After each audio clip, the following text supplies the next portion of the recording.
Halo teman kuliah, hari ini kita mau review tentang materi sepsis yang udah pernah dibahas di Kulbar nih. Tentu saja nggak selengkap kalau nonton Kulbarnya, tapi semoga bisa memberi gambaran inti materinya ya.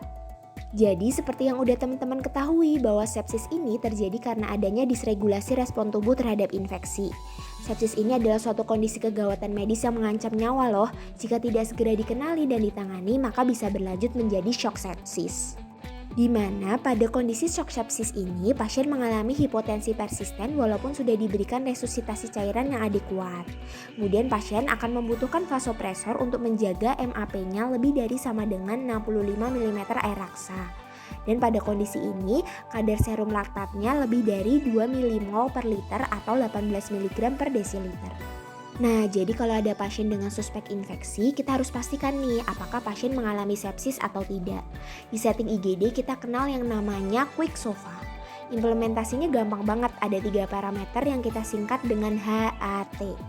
H untuk hipotensi ditandai dengan tekanan darah kurang dari sama dengan 100 mm air raksa. Nah, tapi kita harus perhatikan juga ya tensi harian pasiennya berapa. Kemudian A untuk altered mental status yaitu ketika GCS pasien kurang dari 15. Dan T untuk takipno ditandai dengan laju nafasnya lebih dari sama dengan 22 kali per menit. Jika minimal ada 2 parameter yang positif, maka resiko terjadinya sepsis tergolong tinggi. Jika hasil penilaian Quick SOFA mengarah ke sepsis, maka kita lanjutkan dengan menghitung skor SOFA. Skor ini digunakan untuk melihat apakah sudah terjadi disfungsi organ pada pasien dengan melihat parameter dari masing-masing organ, seperti kadar kreatinin, urin output, bilirubin, GCS, dan sebagainya. Nah, pada tata laksana pasien sepsis ini kita mengenal yang namanya Hour One Bundle Sepsis, yaitu hal-hal yang penting untuk dilakukan dalam 1 jam pertama tata laksana pasien. Yang pertama, kita ambil sampel darah untuk pemeriksaan laktat. Jika hasilnya lebih dari 2 mmol per liter atau 18 mg per desiliter, maka lakukan pemeriksaan ulang dalam 2-4 jam. Yang kedua, ambil sampel darah di 2 lokasi berbeda untuk pemeriksaan kultur bakteri dan sensitivitas antibiotik. Masing-masing 2 botol untuk pemeriksaan bakteri aerob dan anaerob. Jadi total ada 4 botol, minimal 8-10 cc per botol.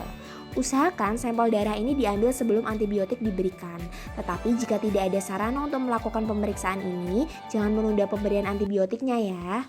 Lalu yang ketiga, tentu saja berikan 1 atau lebih antibiotik spektrum luas secara intravena yang disesuaikan dengan antibiogram lokal.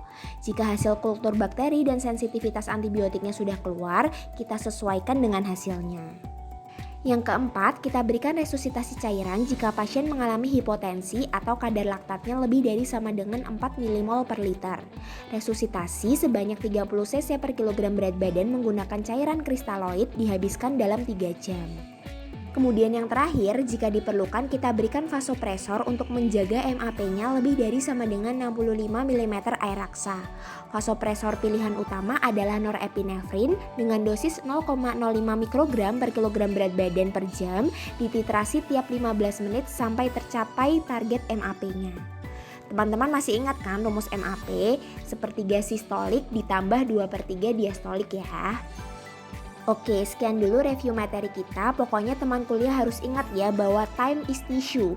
Kondisi sepsis ini juga suatu kegawatan yang harus kita tangani dengan cepat dan tepat. Nah, teman kuliah boleh banget nih menyimak penjelasan super lengkapnya di Kulbar yang bisa ditonton di YouTube Ruang Kuliah Official. Oke, terima kasih teman kuliah. Semoga bermanfaat.